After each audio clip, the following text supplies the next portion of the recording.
Donc, ce que je propose, c'est qu'on lance le quatrième panel avec M. Peter Kim, comme prévu. Mhm. Et je vous demanderai de vraiment faire attention parce qu'ils nous fait sérieusement la guerre. Mhm. Et je vous souhaite un bon panel, bonne continuation. Merci beaucoup. Peter, I think you're on. Okay. Am I on? Well, Yes, Peter, go ahead. let me just start by just saying I realize that we are running a bit late with the program. So I'm going to really reduce my introductory remarks and let our three panelists take charge. Let me say, I think they'll do a lot better job than I will in trying to explain the purpose of this event or this portion of the event. They're really three outstanding analysts. We're unfortunately missing Sergio Aguayo, who at the last minute had to withdraw. But we do have three extraordinarily competent intellectuals here today. And let me just briefly introduce them, and then I'll let them take the floor. We're starting with Stefan Barani. I hope I produced that right. Distinguished professor at the University of Ottawa, a specialist in development and security. Somebody who has been involved with Haiti for nearly 20 years now, and who has regularly been advising various Canadian governments about Haiti. And in any event, he will talk about what he, I don't know if he invented this, but it's a good title, The Dilemma, Canadian Dilemma. I'll tell you, let me introduce the other two as well to show the amount of talent here. In George Foriol, a colleague of mine, as a member of the think tank Haiti Board of Directors, chaired by Jackie, and in Washington, recognized as perhaps the strongest analyst of developments in Haiti, and certainly one of the best, and one that I never miss reading. He's served as a vice president of the National Endowment for Democracy for several years. He also directed a think tank program on Latin America at the Center for Strategic and International Affairs. Let me add again that he's a very prolific writer, and everyone should try to follow his work. Third, Ricardo Seitenfuss, doctorate in international relations from the University of Geneva, a professor of international relations, law, and institutions at the Federal University of Santa Maria in Brazil. He is a Brazilian. He served as Secretary of State for the province of Rio Grande do Sul, and also served as a vice president for the Inter-American Judicial Committee at the Organization of American States. Again, a very long list of publications dominated by both Brazil and Haiti. Let me start with Stefan. And let me just add one little point, Stefan, before I let you take charge. In some ways, the discussions so far have not been tremendously optimistic. They tend to be a report on things that have not gone well rather than how to make them get better. And one of the things I hope that our three panelists will do today is to talk a little about what the prospects are for some kind of really effort to begin a process of recovery, restoration, and development. Stefan? Thank you very much for that generous introduction, Peter. Thank you to the other organizers too. Let me try to share my screen, if I may, see if this works, in order to just share a few slides with the audience. Okay, here we go. Okay, so this should work. So, je vais présenter en français. Le titre de la présentation, ça a commencé avec la suggestion très appropriée de Jacques Lumarque que je présente sur le dilemme canadien en Haïti, mais finalement, en y réfléchissant, j'ai changé le titre parce que, comme vous verrez, il y a plusieurs dilemmes pour l'État canadien en Haïti et d'ailleurs pour la communauté internationale. Je vais essayer aussi dans la dernière partie de mon intervention très courte de relever le défi de Peter, soit de mettre l'accent sur ce qui pourrait être fait pour améliorer la réponse, en l'occurrence de l'État canadien vis-à-vis justement ces dilemmes. Donc, avant tout, rappelons-nous que dans certains éditoriaux, des déclarations d'anciens chefs d'État de la francophonie, dans les médias sociaux, on dit que le Canada est resté, je cite, les bras croisés face à la crise en Haïti. On dit qu'Ottawa, je cite, sombre dans l'inaction face aux requêtes du gouvernement d'Haïti, reprises par le secrétaire général des Nations Unies pour que le Canada dirige une force d'intervention spécialisée. D'autres disent que le Canada devrait répondre plus favorablement à ces requêtes ou au moins plus rapidement envoyer plus d'équipements adaptés pour renforcer la police nationale d'Haïti, comme il l'a fait, par exemple, en Ukraine. La réponse officielle du gouvernement du Canada depuis la fin de 2021, je mets l'accent sur cette temporalité très importante, j'y reviendrai, est assez simple. D'abord, le Canada ne veut pas répéter les erreurs des interventions militaires échouées dans le passé, notamment le bilan très mitigé de la longue MINUSTAH en Haïti. Deuxièmement, qu'Ottawa préfère appuyer la quête de solutions haïtiennes dans, par exemple, les domaines, notamment dans les domaines de la sécurité et de la transition démocratique, et comment, en augmentant l'assistance technique et financière à la police, en appliquant des sanctions contre les dirigeants accusés de complicité avec les gangs, en augmentant l'aide humanitaire, etc. Bon, mon but aujourd'hui, ce n'est pas de justifier cette posture officielle du gouvernement du Canada, mais plutôt de la situer dans des débats clés dans mon pays et de nous aider tous et toutes à voir au-delà de cette construction binaire, intervention versus bras croisés qui, je pense, ne nous aide pas vraiment à comprendre l'éventail beaucoup plus intéressant d'options que le gouvernement considère et aussi pour vous inviter à participer à ce débat de façon informée, de façon constructive. Passons au débat.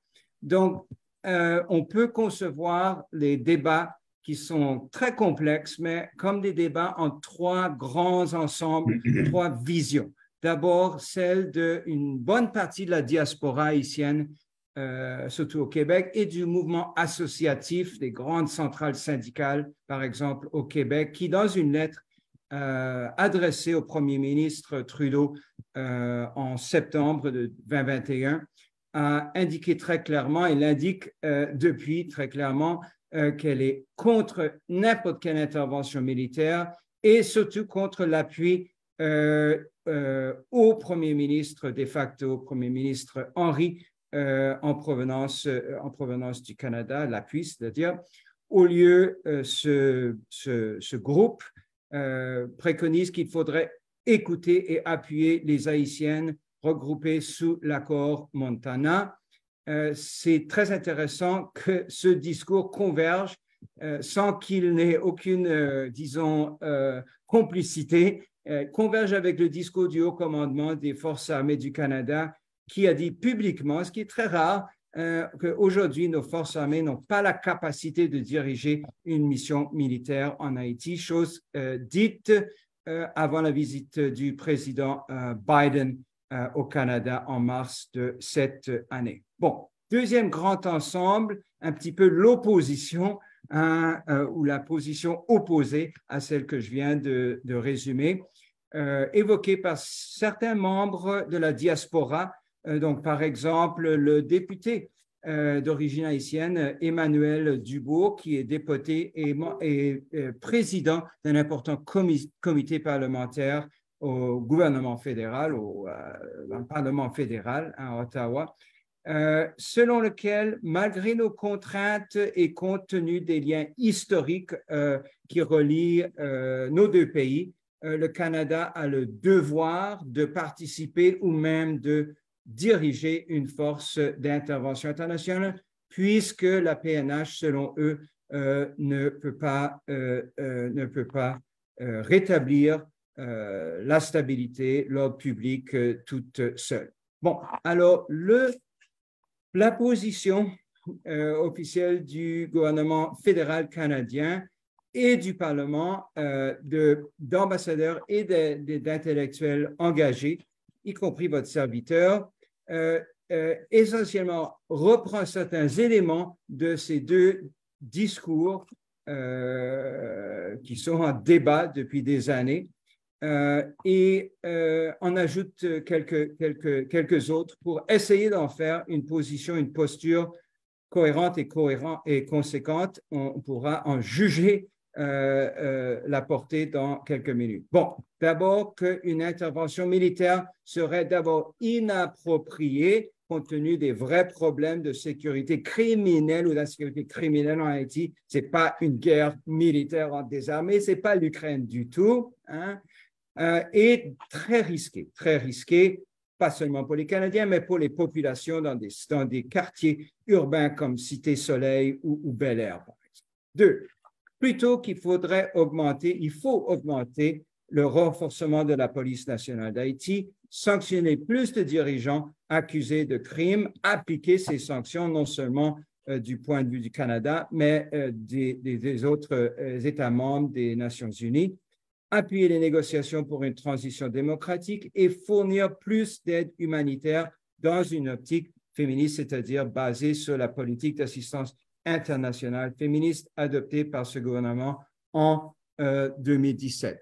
Laissez-moi brièvement tracer le parcours, hein, avant de dire quelques mots sur la construction politique de ce presque consensus que je viens de résumer dans la dernière bulle de la diapo antérieure. Permettez-moi de nous rappeler qu'avant octobre 2021, la posture officielle du Canada était essentiellement d'appuyer un processus de transition mené par le gouvernement, d'abord du président Moïse et ensuite par celui du premier ministre Henry.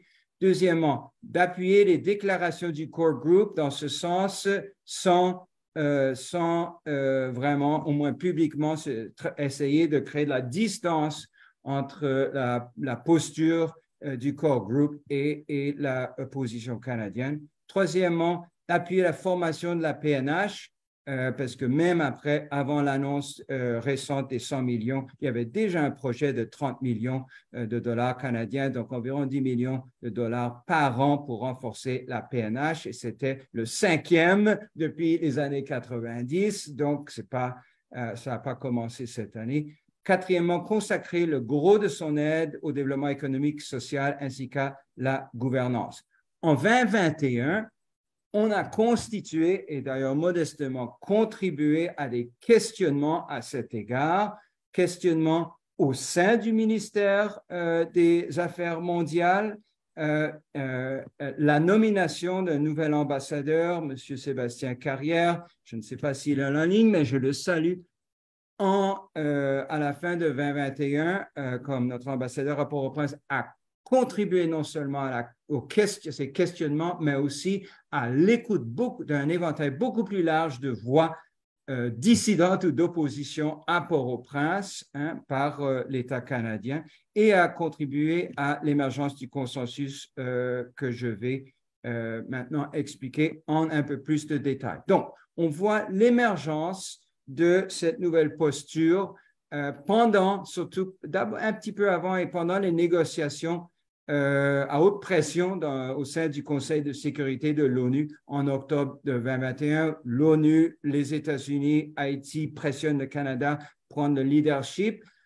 Il y a des réflexions profondes, des consultations à Ottawa, à Port-au-Prince, et Ottawa décide non, qu'il ne va pas suivre cette voie-là, que ce ne serait pas indiqué, que plutôt ce serait mieux d'annoncer les premières sanctions et d'appuyer le régime de sanctions multilatérales.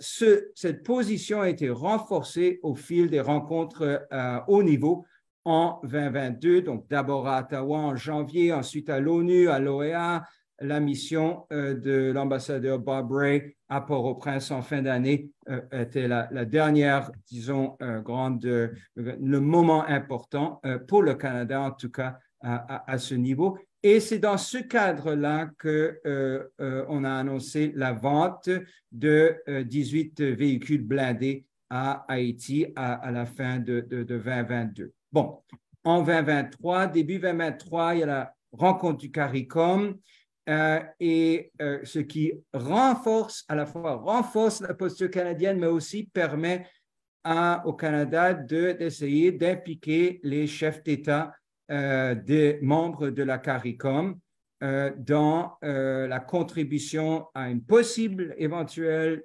force multinationale, mais aussi à d'autres mesures pour contribuer à la solution du problème, aux solutions haïtiennes au problème. C'est dans ce cadre qu'on voit le déploiement d'avions et même avant ça de navires de surveillance en Haïti. Brièvement, on y reviendra. Le mois prochain, il y a la visite du président Biden à Ottawa.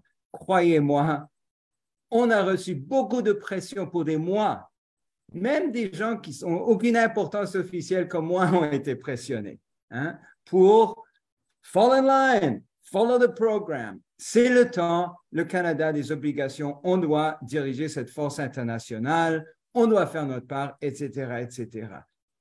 Au lieu, Ottawa décide, non, ce n'est pas encore le temps, les conditions politiques en Haïti ne sont pas encore présentes, le minimum de consensus politique sur une transition négociée n'a pas été atteint et donc il n'y a pas de mandat interne en Haïti pour une intervention. Donc, pas d'intervention internationale. Plutôt, c'est dans ce cadre-là que notre gouvernement annonce 100 millions de dollars de plus, ce qui n'est pas rien pour le Canada et pour renforcer la PNH et l'État déploie plus de conseillers policiers et militaires en Haïti pour conseiller la PNH et d'autres institutions haïtiennes. Bon, en mai de cette année, après de longues audiences, y compris avec beaucoup de membres de la diaspora haïtienne à Montréal, à Ottawa, etc., le comité parlementaire clé dépose son rapport qui renchérit essentiellement ce consensus. Donc, ce n'est pas une conspiration.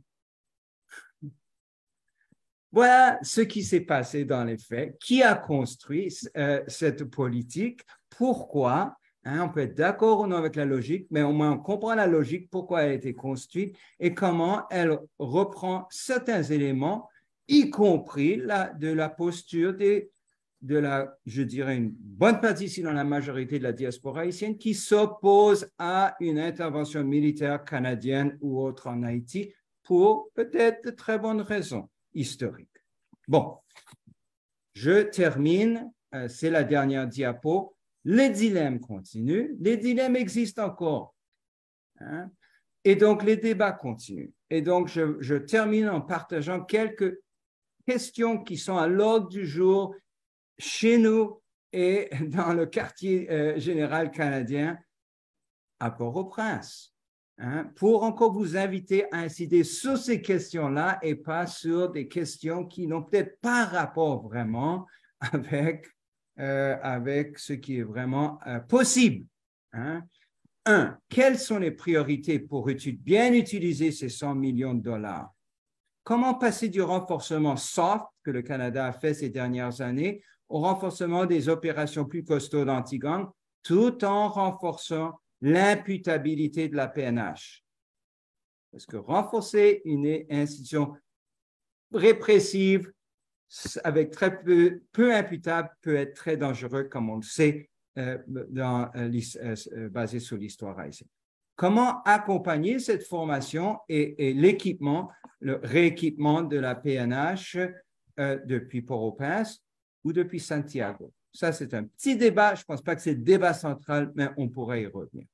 Deuxièmement, ne serait-il pas prudent de préparer le terrain pour contribuer à une force multinationale spécialisée, surtout policière, mais avec des renforts militaires, par exemple en transport aérien, hein, en cas où la PNH ne suffisait pas, malgré les renforts, si les violences s'accentuaient de façon encore plus dramatique? J'espère que non, mais personnellement, je pense qu'il serait prudent.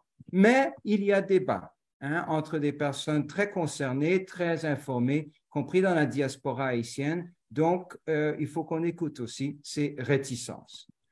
Troisièmement, que pourrait faire le Canada pour se distancier du gouvernement de facto de façon plus visible? Moi, je sais qu'à huis clos, nos représentants n'appuient pas le gouvernement de facto actuel. Mais il y a toujours cette apparence qu'on appuie. Qu'est-ce qu'on pourrait faire pour se distancier, mais sans pécher dans, comment dirais-je, d'autres formes d'ingérence des autorités qui, malgré tout, sont plus ou moins constituées formellement, disons, de façon statutaire. Hein. Comment appuyer une transition négociée plus directement et éventuellement des élections sur la base d'une feuille de route commune négociée? Hein. Comment rendre opérationnelle la mise en œuvre multilatérale des sanctions? Hein, le comité que Robert a mentionné plus tôt est très important. Est-ce qu'on pourrait en faire plus pour encourager l'appropriation de ces mesures et la participation d'autres pays de façon beaucoup plus conséquente? C'est vraiment juste les États-Unis et le Canada maintenant qui appliquent ces sanctions. L'Union européenne pourra en faire plus. Les pays de l'Amérique latine pourront en faire plus. Les pays antillais pourront en faire plus. Finalement, comment persuader les États-Unis à vraiment renforcer les contrôles sur la vente des armes, vente illicite, surtout des armes en Haïti. Bon. Et par rapport à l'aide plus large, est-ce que le Canada devrait continuer à augmenter l'aide humanitaire comme elle l'a fait ces dernières années, hein, ou est-ce qu'elle devrait essayer de maintenir un meilleur équilibre ou peut-être de se focaliser même sur les priorités de la politique d'assistance internationale féministe, qui sont plus des priorités de développement à long terme, développement et inclusion. Et je termine en posant la question, qu'est-ce que le Canada pourrait faire mieux pour appuyer les mesures préconisées par Mme Alexis, notamment pour appuyer la lutte contre les violences basées sur le genre? Merci.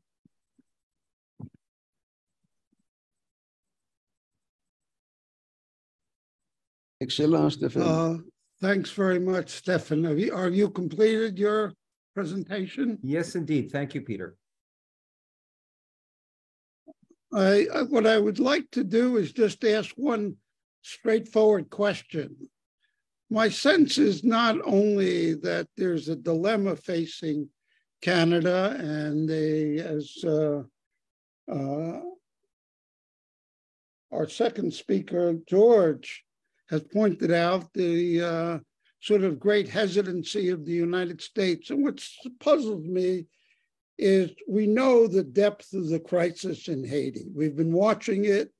We recognize that it's sort of heading for greater problem, perhaps disaster.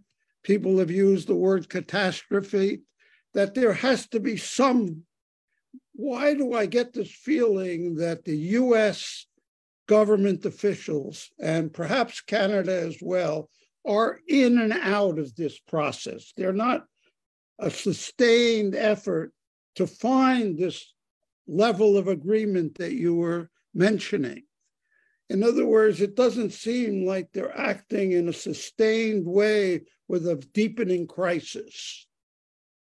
So thank you, Peter. I'll just answer on the Canadian front. I'm really anxious to hear Georges Fauriol's analysis of the US because I don't know as much about the case. It's hard to follow it from Ottawa. But look, seen from Ottawa, I don't think it is accurate to say that Ottawa has not sustained a level of deep engagement since late 2021.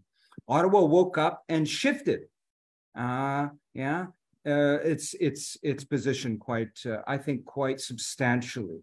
And since January 2022, there's been very high level of engagement, prime minister, ministers, very senior officials, et cetera, and, very good ambassador on the ground, which makes a difference, right? And so on and so forth. Parliamentary engagement, parliamentary hearings on this, right? And so in a Canadian, a lot of media coverage, especially in Quebec, but even in Anglophone Canada, a lot of diaspora activity. So I don't think sustaining is the problem with Canada. Doing the right thing is doing the right thing when the right thing isn't self-evident, and when there's vibrant debate among stakeholders in Canada, even within the diaspora, about what the right thing is more complicated. I'll leave it at that for now to leave others space. Well, thanks very, very much. And I'm going to turn to George Fauriol, and he may have some answer to that question as well. The topic, as he defined it, is the paralysis of the United States. If Canada faces a dilemma, the US seems paralyzed. George? Thank you, Peter. Et also, I might add quickly, a très grand merci to Jackie Lumac and his team for organizing this timely conference, and also particularly pleased to be joining this panel on the international community's response to Haiti's crisis. Let me maybe pick up on Peter's comment at the beginning of the session. Let me start with sort of a cautious note of optimism, which is the timing, by sheer coincidence, of today's discussion comes in the wake of the meetings that have already been mentioned in previous panels of key Haitian political and civil society stakeholders in Kingston, Jamaica, about 2 weeks ago, under the aegis. Can I interrupt a bit?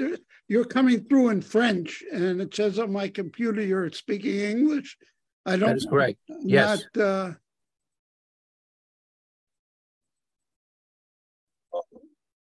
Yes. Yes, I'm speaking in English.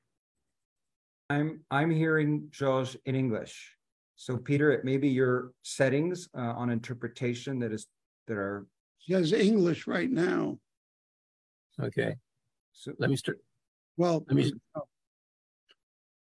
let me start again. Let me sort of start the sentence again. Can you hear me in English now? I can hear perfectly.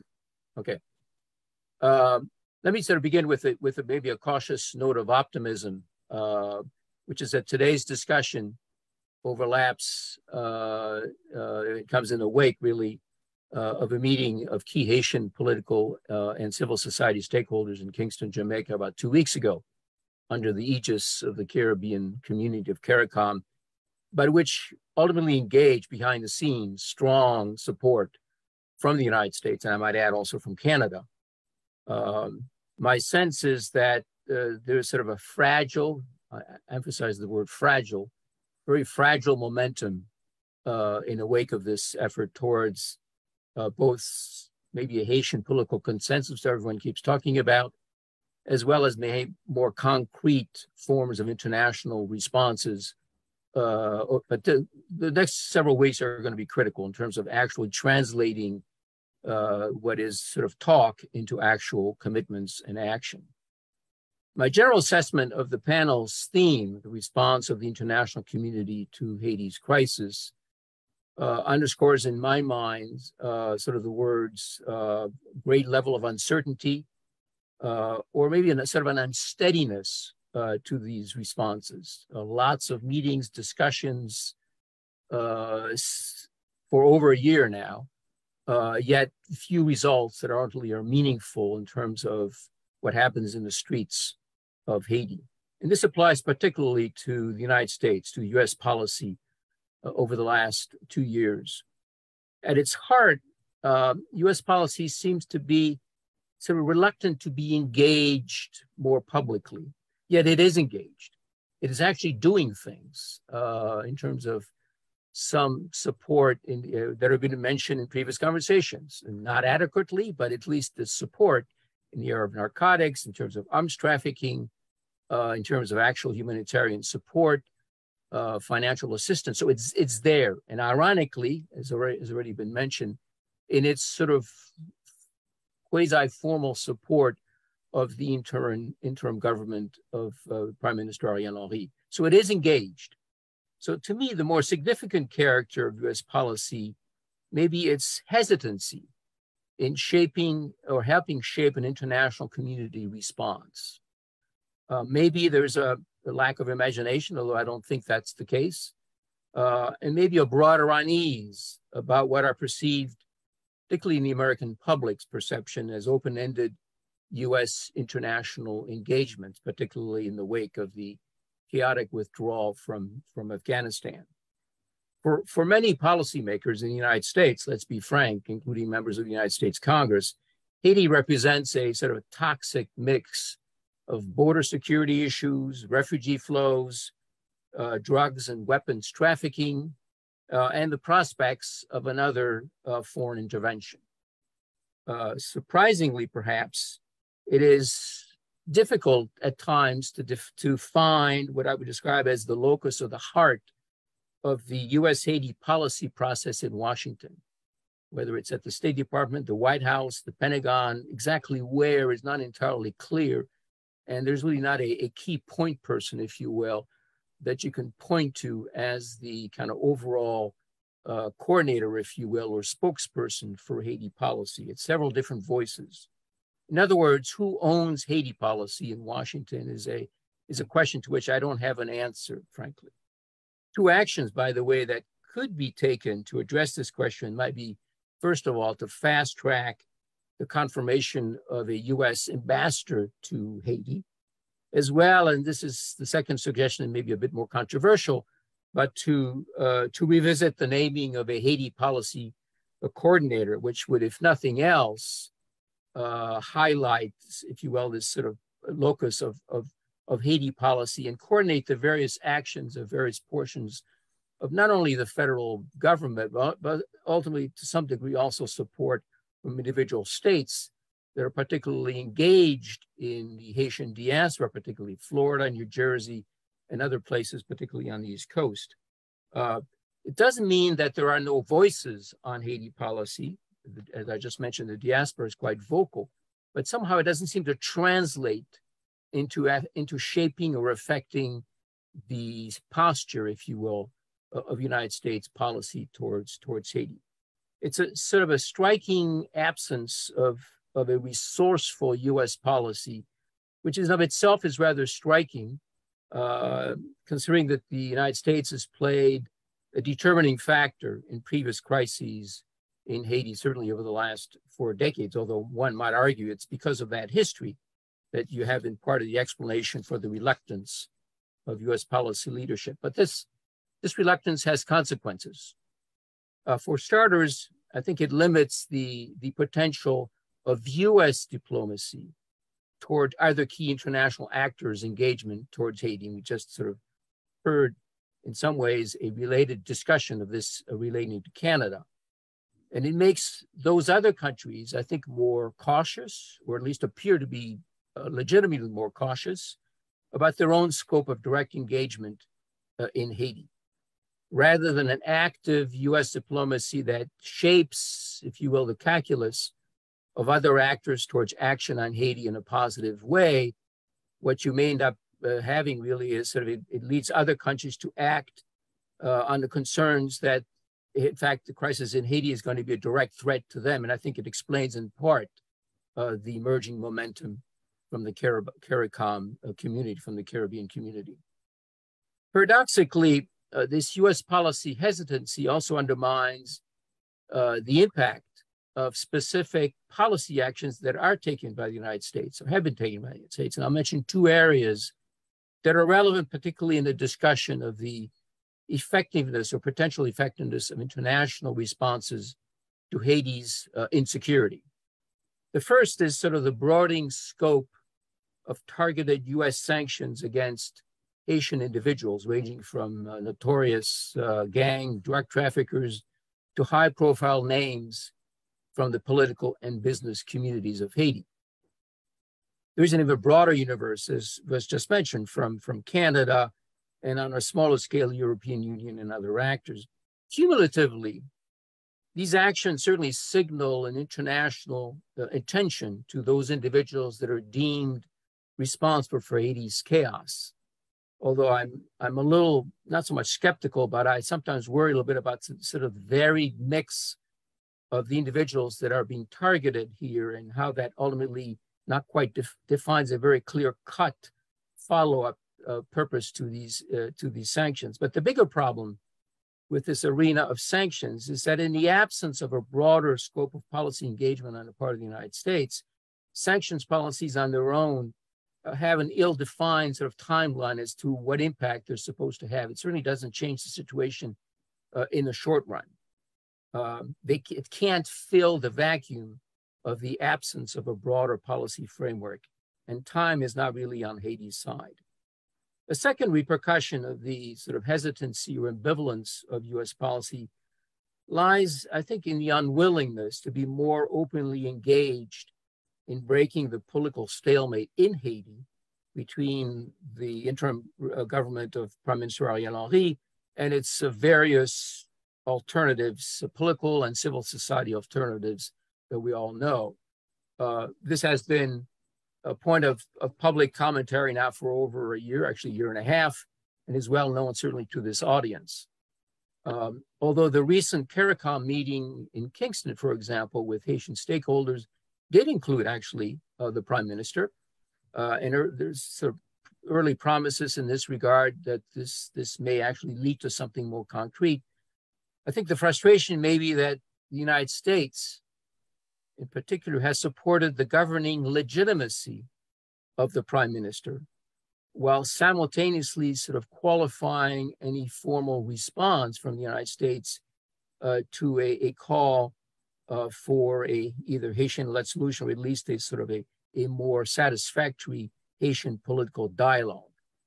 And what we're left with is sort of a paradox, which is propping up the Prime Minister's legitimacy, but it hasn't really strengthened enough the Prime Minister's domestic political authority.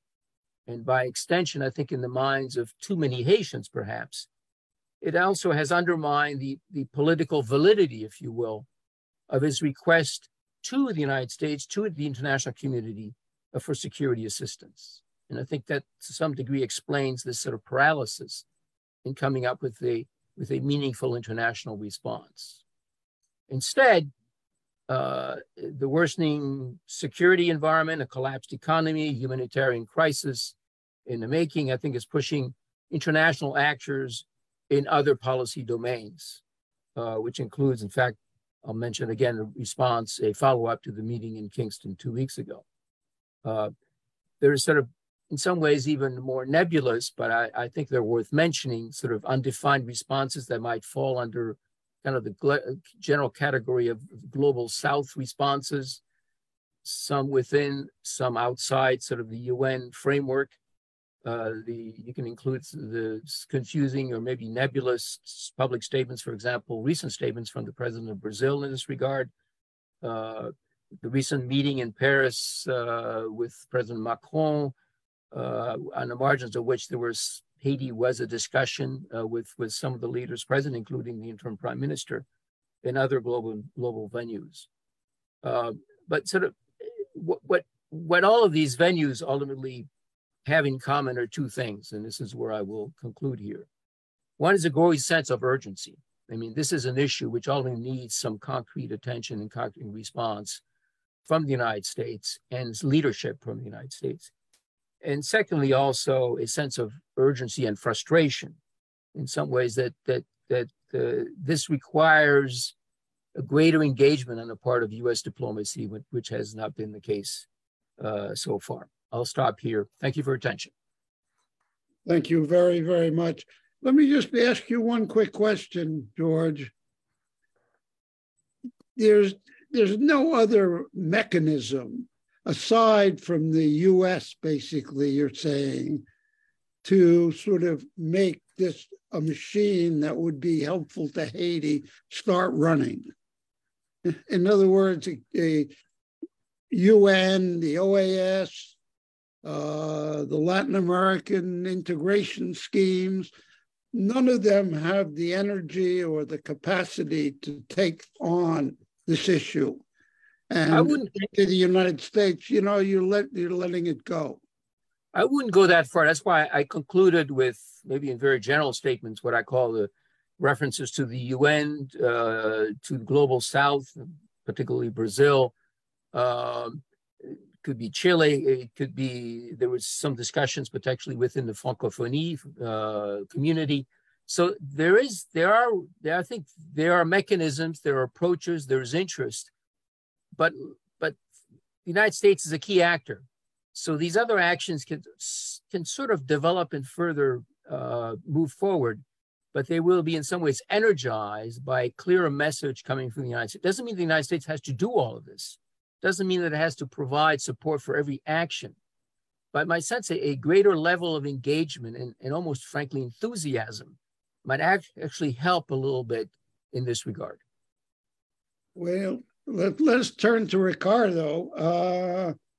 The title of his talk is Procrastination of the International Community, which sounds the most optimistic we've heard today. Procrastination means that it may happen. Ricardo, are you expecting it soon now? Non, d'aucune manière.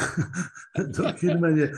Justement, peut-être merci pour la présentation tout à l'heure. Je salue Stephen et Georges.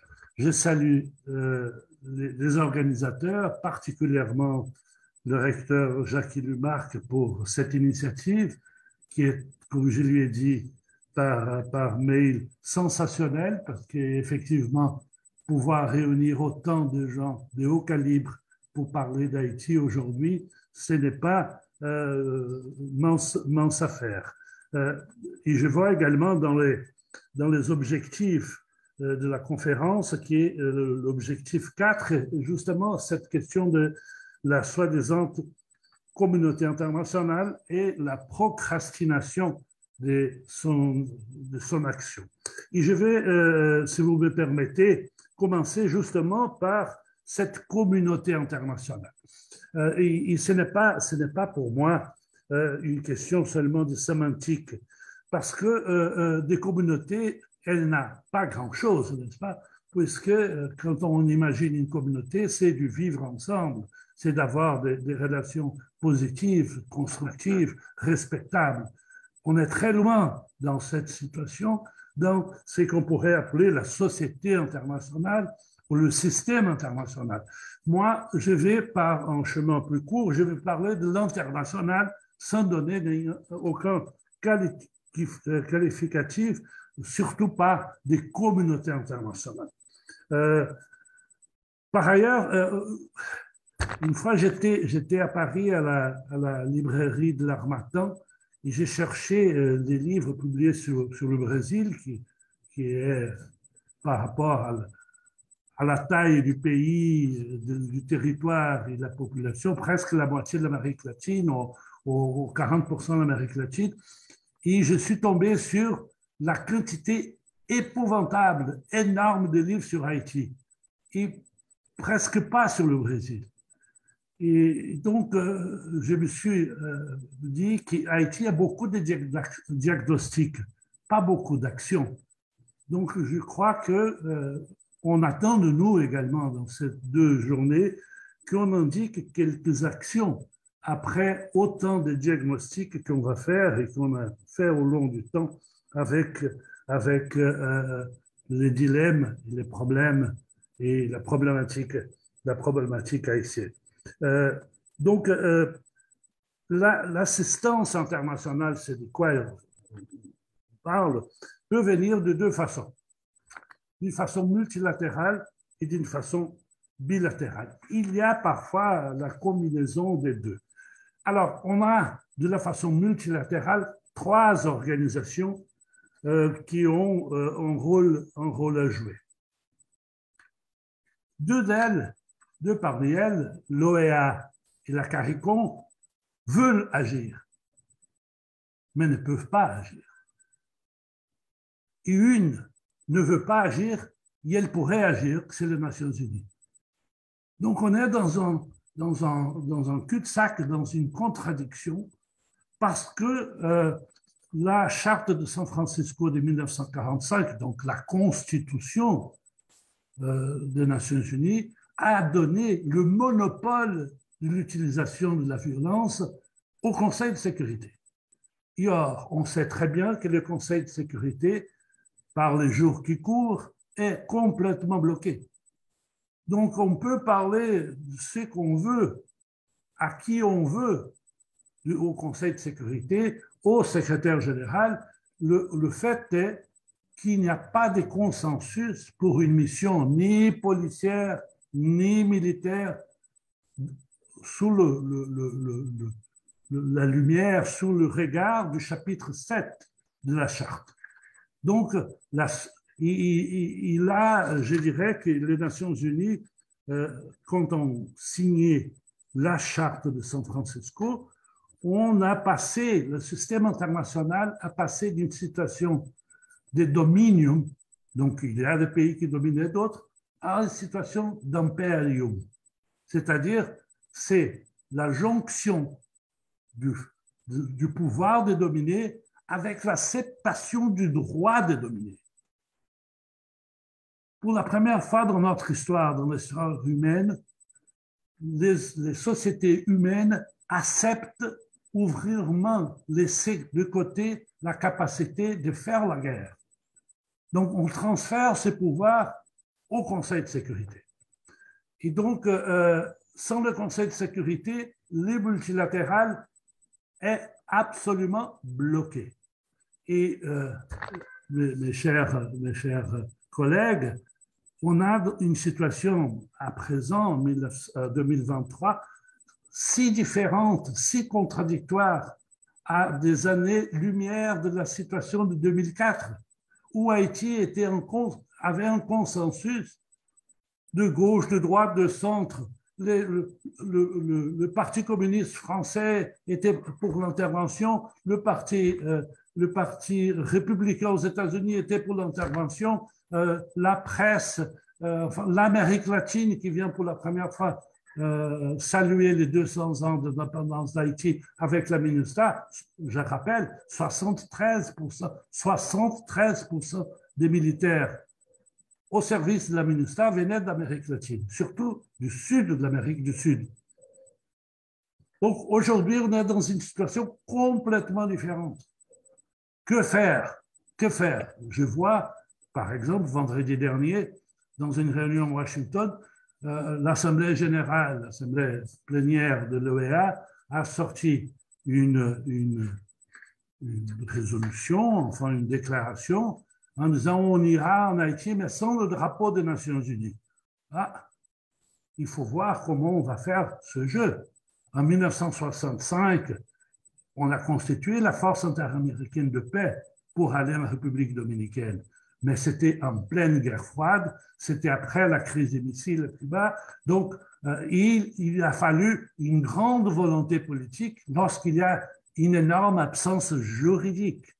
Donc, il faut qu'il y ait cette volonté juridique aujourd'hui, cette volonté politique pour compenser l'absence d'un cadre juridique. Donc, qu'est-ce qu'on pourrait faire au Conseil de sécurité? Peut-être Haïti a une petite carte dans la manche en disant, voilà, pour la Chine, par exemple, ne vous opposez pas à une émission sous le chapitre 7, et nous, on va rompre les relations avec le Taïwan et on va reconnaître la Chine communiste. Voilà, ça pourrait être un jeu haïtien. Est-ce que Haïti est disposé à le faire? Est-ce qu'Haïti peut le faire sans l'intervention d'autres puissances? Pour la Russie, la question est beaucoup plus complexe, puisqu'on est en face d'une guerre, d'une invasion de la Russie de l'Ukraine, et les relations entre l'Occident, l'OTAN et la Russie sont au plus bas niveau. Donc, je ne vois pas grande possibilité. Tout ce qui sortent de la CARICOM ici, beaucoup, je crois que les voisins sont très préoccupés, avec raison, ou de l'OEA, il faut prendre avec des pincettes, il faut prendre avec beaucoup de tact, parce que c'est beaucoup de mots, c'est beaucoup de documents, mais la possibilité juridique de transformer ces volontés politiques en action militaire ou policière sont très minces. Donc, pour moi, si je pourrais donner un conseil, on n'est pas là pour donner des conseils, mais enfin, une suggestion, je dirais qu'Haïti, le gouvernement haïtien devrait chercher le bilatéral.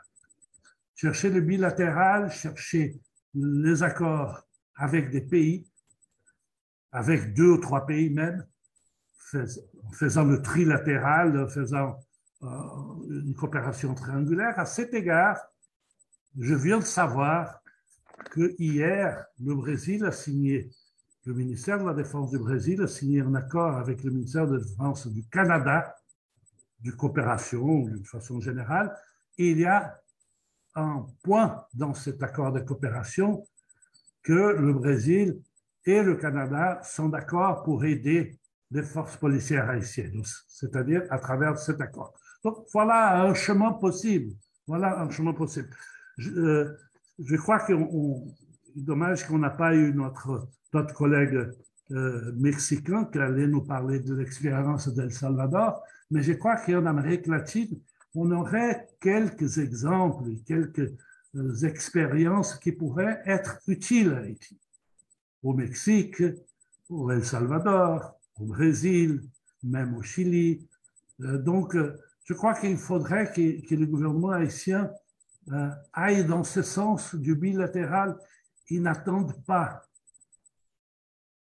comme espérant en attendant Godot, que le salut viendra des grandes organisations internationales. Elles pourront faire ce qu'elles font jusqu'à présent, des grandes déclarations, grandes dispositions, mais en fait, ce qu'on a, c'est l'urgence d'une action de coopération multidimensionnelle, mais surtout des coopérations policières. Il y a un dicton populaire qui, je crois, que s'applique très bien, qui explique, si vous voulez, la retenue de l'international vis-à-vis de la crise haïtienne, c'est que chat échaudé a peur de l'eau froide. Et l'international est un chat échaudé. L'Amérique latine est un chat échaudé. Le Brésil est un chat échaudé face à Haïti. On a envoyé de 2004 à 2017 37 000 soldats militaires en Haïti. C'est la plus grande transhumance militaire que le Brésil a fait dans toute son histoire après le conflit avec la guerre du Paraguay au 19e siècle. Plus encore qu'on a envoyé en Italie pendant la Deuxième Guerre mondiale, c'était 26 000 soldats. Donc, le Brésil a fait un grand effort. Il a essayé, à un moment donné, au début, et ensuite, après, avec le tremblement de terre, cela est laissé de côté, de jumeler, de conjuguer le chapitre 6 construction de la paix avec le chapitre 7, imposition de la paix. C'est-à-dire de voir également quelles sont les origines ou le fondement de l'instabilité politique en Haïti. Et c'est évident, ça a été dit par le Premier ministre ce matin, ça a été dit par le président Lula la semaine dernière à Paris lorsqu'ils se sont rencontrés, il y a des raisons socio-économiques.